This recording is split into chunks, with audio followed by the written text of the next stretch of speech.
Panthers Nation, what up, dude? It's Aaron Duncan here with the Necessary Bluntness Sports Talk, bringing you recap analysis of the Panthers. And it's a little bit different style of video today, man. It's kind of awkward.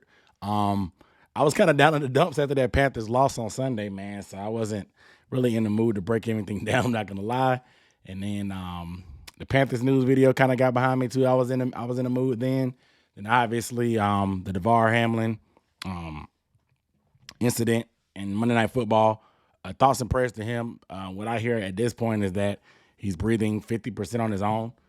So good to hear progress there. So it's just been a weird scenario, but you guys like the long form, like rant, content, preview, whatever video I had for that Bucks game. So I thought I'd do another one. It's going to be kind of a couple topics. So we're going to talk about Jim Harbaugh. We have to talk about Jim Harbaugh, the rumors. It is what it is. We're going to talk about the NFL having an issue with David Tepper and the Panthers turf. And what could that mean for the team long term? Sorry, I'm over here watching my dog do whatever. But also, we're going to just talk about the season in general, just our playoff host being gone now and just Steve Wilks as a whole. Obviously, timestamps down below. You can skip ahead to chapters, but I hope that you would listen to everything in full. But everybody has their own schedule and things going on. Make sure you guys are subscribed if you have not. Like I said, I do Panthers content, NFL content, film breakdowns, analysis, live streams, stuff like that. So here, Panthers fans, all season's gonna be crazy as it's already begun. So hit the subscribe button, okay? And the bell icon, that way you get a notification every time I drop a video. All right. So let's go ahead and get into it, man. So first things first, man. According to Will Kunkel, who had it first, everybody thought he was a madman, but Jim Harbaugh is interested in making an NFL return. Allegedly, reportedly, accordingly, I don't know, whatever you want to use. He's interested in making an NFL return. Reports came out earlier this week about that. Today, reports came out that Jim Harbaugh and David Tepper, Panthers owner, have actually had conversations. What type of conversations? I don't know. Everybody's saying that it wasn't anything formal as far as the interview, but some people are saying that it was literally just talking to him, asking him if he would be interested in interviewing. Nobody knows, because some of the sources that are saying that, they were denying that there was even interest at all from Jim Harbaugh and the Panthers. So this is that time of year, guys. Rumor mill will be flying. It's annoying, but we have to try to sift through those rumors, because this is an interesting thing, because our next coach has to be a good move. Obviously, I'm on the Wilks train personally. I do love Wilks. I like Steve Wilks. I like what he's done with the team, but I'm also he's actually converted me. I was actually under the impression of wanting to get an offensive coach. That way, if you get the coordinator, you get the quarterback, you can just load up the team with talent on defense, and no matter who's the defensive coordinator, you're going to have a successful defense, i.e. the 49ers. Kyle Shanahan has a lot of confidence in himself as a coach and a play caller. He gets the most out of his players. Adding Christian McCaffrey was just a cheat code, but typically getting the most out of Jimmy G, getting the most out of a receiving core that doesn't really have a pure receiver, getting the most out of using a tight end and the running game in a multitude of ways. So I like that style. And then he had a couple different coordinators. You know what I'm saying? Between Saleh and now, obviously, DeMeco Ryans, who would probably be a potential candidate as well. You just load up the talent on defense. They have a front four full of first rounders. Some of the best linebackers in the league, probably the best tandem. People argue about the Bucks. I don't really like the Bucks linebackers compared to the 49ers. But they have a formula, and I was under that impression. That way, when the next team comes around and try to steal your offensive coordinator, you're fine, because your head coach is the one that's calling the plays. It's just a different formula, but Wilks really won me over with the way he was able to galvanize the troops, get these guys to really play hard and believe in him. It was a stark difference. Now, some people just say, oh, he only went 5-5. Like, why are you so hyped? I mean, we know the Falcons game could have went another way, and we weren't even playing competitive ball. We had the inside track for the number 1 overall pick before Steve Wilks became the coach. And heck, the only reason that a potential coach like Harbaugh was probably interested in this opportunity is because of Steve Wilks and the job he's done. Before this, what coach would want to come to Carolina? Salary cap was held down. Then they got rid of their best player on the team. So everybody thought, oh, this is just a dumpster fire. The Panthers are tanking. Why would they do this? Who are they trying to attract? Lo and behold, best player's gone, getting out of there. You taking what was there, found a good offensive line, a young potential defense that has some potential that if you protect them with the sound running game and quality offense, they could be effective. They've shown that. You got the most out of Sam Darnold. You got the most out of Chuba Hubbard and some running backs. You have some decent young weapons at receiver. You got a star pass rusher on the other side. It's a very attractive position now. And seeing how competitive they've been, especially even with the quarterback like Sam Darnold at the helm, a good coach worth his weight in gold would be attracted to this position. Moderate salary cap, a good coach would be attracted to this position now. But the competitive product on the field and the level of play that these guys show down the stretch is the reason why a guy like Harbaugh would even be rumored. But let's get back to Harbaugh. Because he vowed last year after the Minnesota Vikings rumors came out that he would stop flirting with the NFL.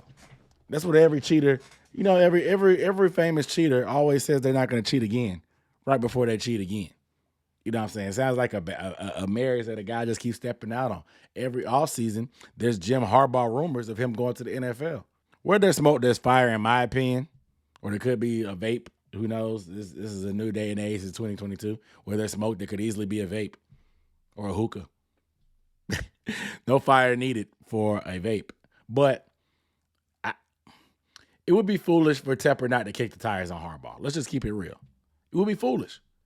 Harbaugh is a very good coach. Now, some of you may be skeptical of him being a former college coach because of Matt Rule. I get it. The PTSD is real. Some of y'all are still salty about anything and everything the Panthers do because Matt Rule made you so sour. You can't even freaking see. You can't even see the forest because you can't even see the forest tree because you're so stuck in the forest. That's how you say it? Whatever. But anyway, this guy is 44-19-1 as a professional coach. 3 conference championship appearances. 1 Super Bowl appearance. Couldn't get over the mountaintop of beating his little brother. But in college, Jim Harbaugh turned around Michigan. Michigan needed that spark. He struggled initially, but back-to-back Big Ten championships, back-to-back college football playoff berths. Getting bounced in the first round will do it to you. Beating Ohio State doesn't do anything for him probably. He wants to win it all. But even last year, he was entertaining the NFL. On signing day, do you know how reckless it's got to be as a college coach to not be all in on either side, whether it's NFL or college, but still be flirting around signing day? You know what that would do to your recruiting class? The transfer portal is real, so it is what it is. But that's very damning for your recruiting class. So that clearly shows me that there was some serious consideration of going to the NFL. But in my opinion, Harbaugh would be a great candidate. On paper, instant headlines for Tepper, who wants to bring some attention and light to Charlotte, obviously. It's good for the brand. Clout is a hell of a drug. He's a former Panther, even if for a little bit. Like I said, super successful coach in the past. Offensive-minded. The resume about the 3 NFC championship appearances, Super Bowl appearance. He's developed a young quarterback before in Kaepernick. Worked with Andrew Luck in college. He's a hard-nosed mentality. He wants to run the ball a lot. We have a great O-line. That's got to be attractive to him. My only concern is the power structure because we heard about what went sour in San Francisco before he left with Trent Balk, the terrible GM for the 49ers. But the rumor has it that he wanted more personnel and roster control, and that's not what San Francisco wanted. Now, this may make you get even more PTSD because we know Matt Rule had final say-so on roster moves. But again, I say that is a college inexperienced coach. Now, do I want to give him final say-so again? No. Not at all. Not at all. I would love that little collaborative approach that they claim that they have to actually be legitimate. Linear. Nobody should have final say-so. Samir Suleiman should negotiate the money. Harbaugh can have his vision and work with Fitterer. Fitterer, he's one of the best deal makers in the league. He has relationships that he can call people and get stuff done. He's a cool guy. May just be a do-boy, but he gets stuff done. You know what I'm saying? He's an executioner. He's all about execution. But we've seen how they worked out here. Full roster control should not be something that Jim Harbaugh gets, in my opinion. That's just me. However, I would not let that deter me from interviewing him and try to work something out. No way. No way, no how. But the real thing that happened in there was not just the power structure. I think it's just his personality. Jim Harbaugh's personality is not for everybody. Everybody isn't for everybody. And it kind of soured the front office there. Him and ownership didn't really get along. I think the biggest gripe on Harbaugh was that they weren't getting to the Super Bowl or winning the Super Bowl. 3 NFC championship appearances. These general managers get impatient. I mean, Andy Reid went to hella NFC championships, and they still got him about the paint. Ended up going to Kansas City, winning the Super Bowl, doing the same thing. Going to multiple conference championships. The guy's just a good coach. But Jim Harbaugh and Matt Rule are not the same. If you think that, you're foolish. Sorry to be so blunt and so mean about it. If you think they're remotely close because they're college coaches, you're wrong. Harbaugh successful in the pros and successful in college twice with Stanford and Michigan. Matt Rule, he's a program builder. Okay.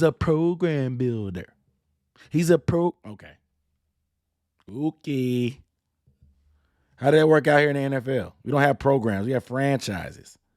There's grown men. Okay? It's not the same. It's not the same. But regardless, something just seems fishy about this situation with Jim Harbaugh potentially coming to Carolina and the conversation with him and Tepper. From Tepper's side, who leaked this information? Did Tepper leak this? Because according to reports, Harbaugh's contract with Michigan, if he interviews with anybody or does any conversation about potential job without consulting with Michigan, he can be fired without cause. And you know the big thing about college football is those buyouts. Buyouts are basically, if you want to snatch our coach from us, you have to pay us X amount of money.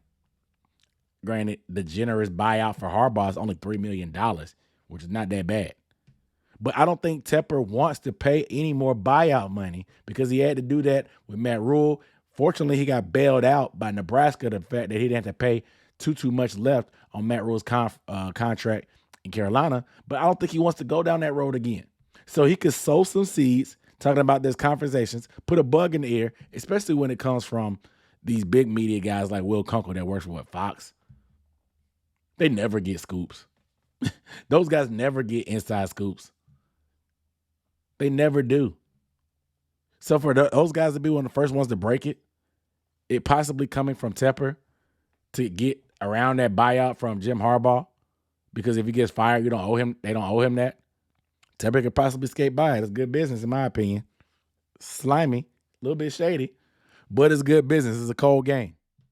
It is a cold game, okay? But also, from Harbaugh's side, if he's pretty much a done deal, it says that, if there's an offer, he'll leave. Like, dang, that sounds desperate. Why about the right offer? Or he would be willing to listen. I think that this could have been put out by Harbaugh's camp. He really wants to come back. But what teams were leaked initially as being interested? The Panthers, for one, of course.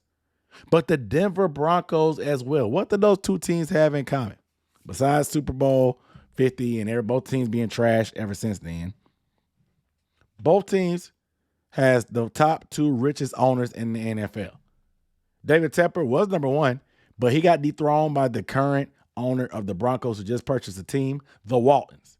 If you don't know who the Waltons are, they run and own your friendly neighborhood Walmart. Yeah, one of the richest families of all time. Richer than the Kardashians, richer than all of them. One of the richest families of all time, okay? These guys got money to the ceiling. Now, David Tepper probably doesn't want to get in a bidding war, but the best thing Jim Harbaugh could do is do that. But not just that. You put that out there. That way, if you interview with them, we heard about this. And this was my concern before Wilks kind of brought this job to more of a attractive standpoint, that teams would come in and use David Tepper as leverage. They would interview, get an offer, take that number, take it to the job they really want. Say, hey, if you want me bad enough, the Panthers are willing to pay me X amount of dollars. They'd be like, all right, we'll pay you. And then just use that as leverage. It's a cold game. But it's potentially something I can see happening. But it's fishy on both sides. These rumors coming out. Pay attention to that. But let's talk about a potential staff that Jim Harbaugh could build. Because some people are saying Vic Fangio. Vic Fangio is a former head coach of the Denver Broncos as well. So if Harbaugh goes to the Broncos, I doubt that happens. But Vic Fangio is also rumored to be following Sean Payton wherever Sean Payton may want to go if a trade happens. I don't see the Broncos going after Sean Payton because I think the Saints will want a first-round draft pick to trade him. I do. And the Broncos don't have first-round draft picks. They gave that to Russell Wilson. It is what it is. So Fangio had some good runs before he became the head coach. He was with the Bears, had a great defense there. Under Nagy, that's how he ended up getting a job. Spent some time in San Francisco with Harbaugh. That's why this connection is potentially there. I wouldn't be opposed to that. I wouldn't be opposed. But also, for offensive coordinator, Pep Hamilton, potentially. Pep Hamilton, offensive coordinator currently for the Houston Texans. You may be saying, why am I saying that if whatever? I mean, Pep Hamilton, from what I understand, him and Lovie Smith, their tenure in Houston is pretty much over. It's pretty much over. Another minority coach getting sacrificed after a year by the Texans. Just some stopgap, just like last year. Some things never change, but another story, another day. I assume Pep Hamilton will be out of there, especially with the Texans having number one overall pick. They want to get a new coach, get Bryce Young in there, get the coach that they feel works. Who knows? But regardless, Pep Hamilton could potentially be a guy. He worked with Harbaugh, with Andrew Luck at Stanford. I don't hate it. I do not hate it. I actually love it. So we'll see how things shake out, but this Jim Harbaugh news is going to keep it's going to be in a tailspin. Panthers really can't legitimately interview anybody until after the season is over. So what, Monday? Black Monday is the day that everybody gets fired. We'll see what happens. Obviously, Wilks will be in consideration for the job, and I think he has done everything he can to earn heavy consideration. I think he should have the inside track, but I don't think that should stop David Tepper for doing his due diligence on every candidate out there because there's a lot of good potential candidates out there. Should be interesting. But let's talk about the NFLPA's issue with the Carolina Panthers. So the NFLPA, the NFL Players Association, they represent the players and their best interests against the owners and the big bad wolf of the NFL. Sorry, I don't know why I did that.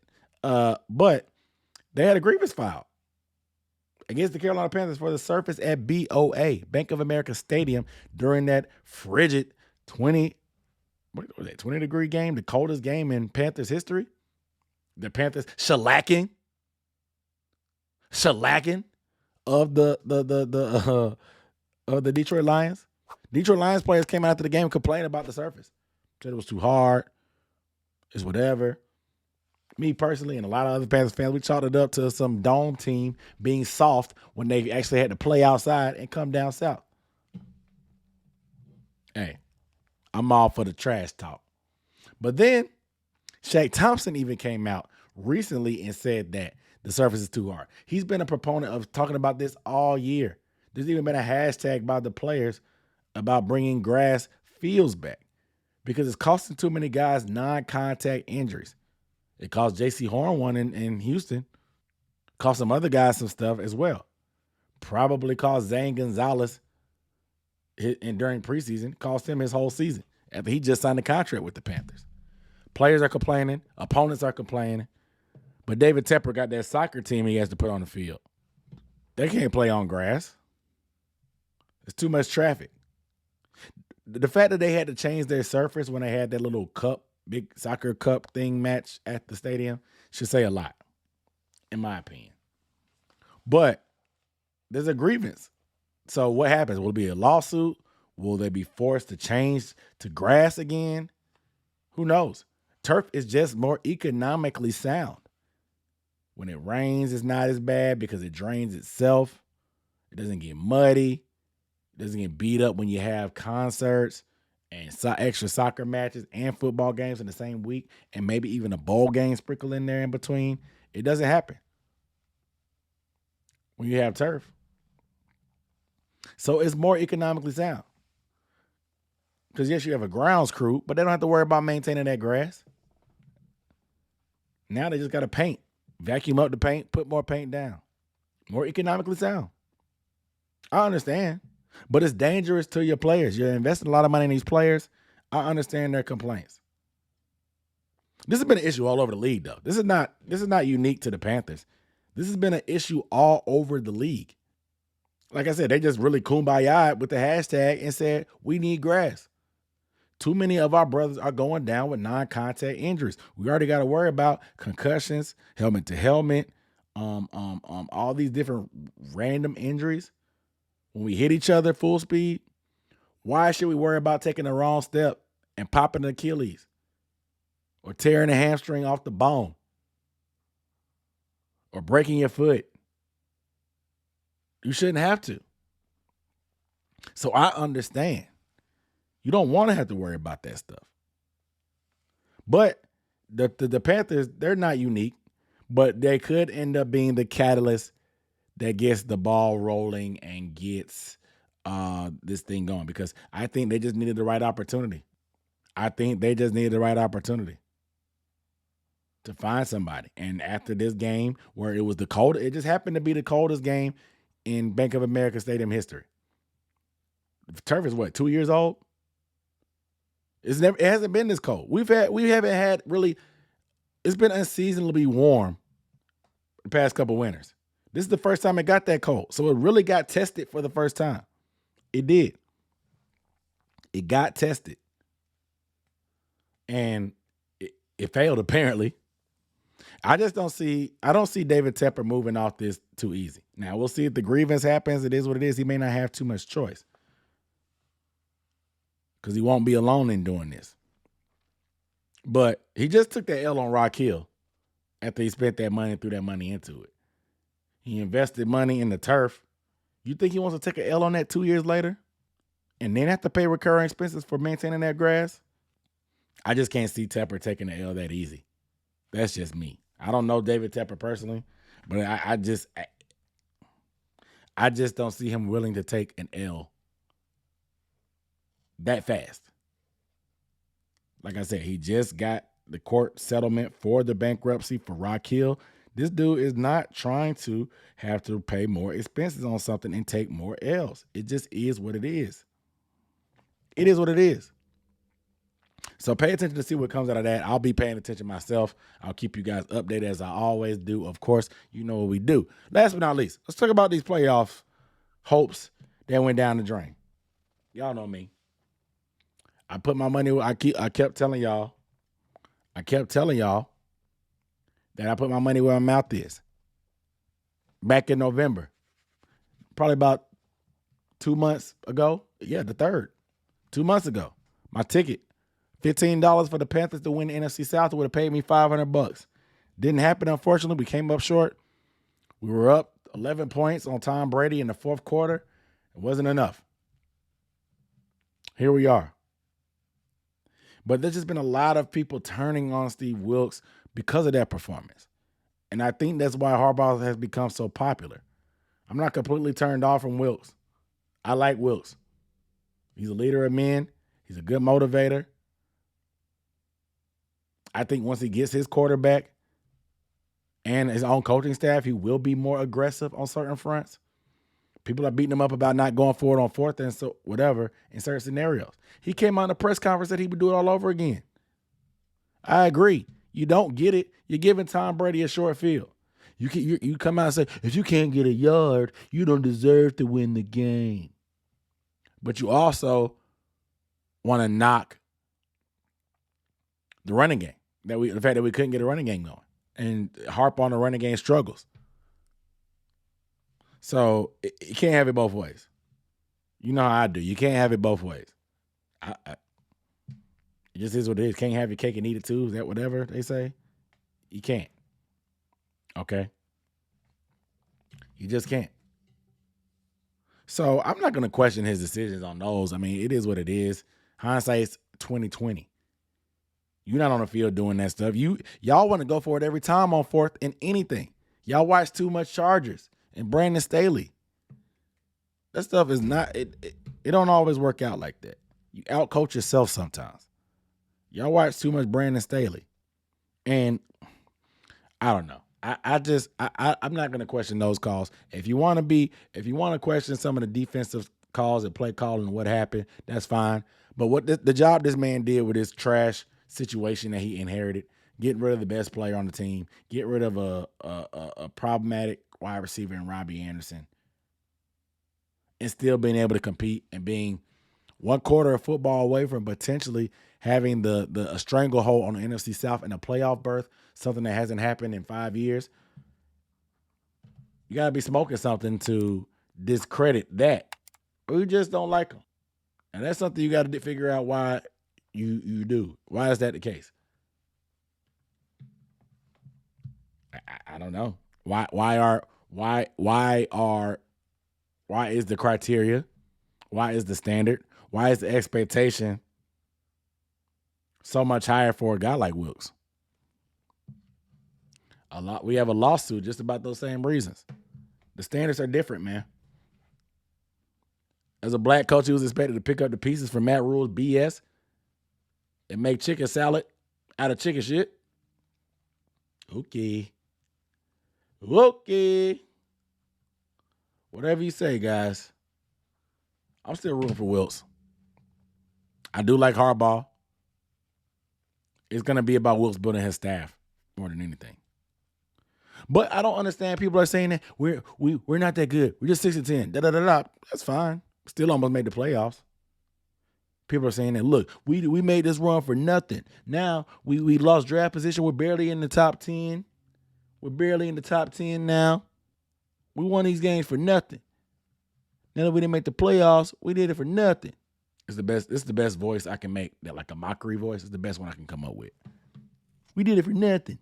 Because to me, it's better to have loved and lost than not love at all. I'm good swinging for the fences. I do not want to tank. We fired Matt Rule in week, 6? Do you know how long it's been since Matt Rule was fired? Imagine being miserable that long. Y'all are miserable over winning. The reason why y'all are so mad at Wilks is because of the job he's done. If we were trash and Wilks lost to the Bucs like that, y'all would not be this mad. Y'all would not be this mad and sour on Wilks. So put some stuff in perspective, dog. Put it in perspective. The only reason you this upset is because there was an expectation. There were some standards that we had set because we went 5-5 down the stretch. The fact that we had an inside track and controlled our destiny for the playoffs. That's why you're so mad. If we were trash, like I said, if we were trash, you would not be mad. But it is what it is, okay? It is what it is. I mean, Steve, like I said, he did a fine job. He's the reason why this job seems a lot more attractive because he maximized what we had here, and there's meat left on the bones. Who's the quarterback going to be going forward? I don't know. I don't have any say-so. I don't have any control over that. I don't really have any favorites because I just don't really care. I'll break it down when it happens and give my thoughts, but I try to keep my mind on the players and not speculation about coaches and stuff like that, you know.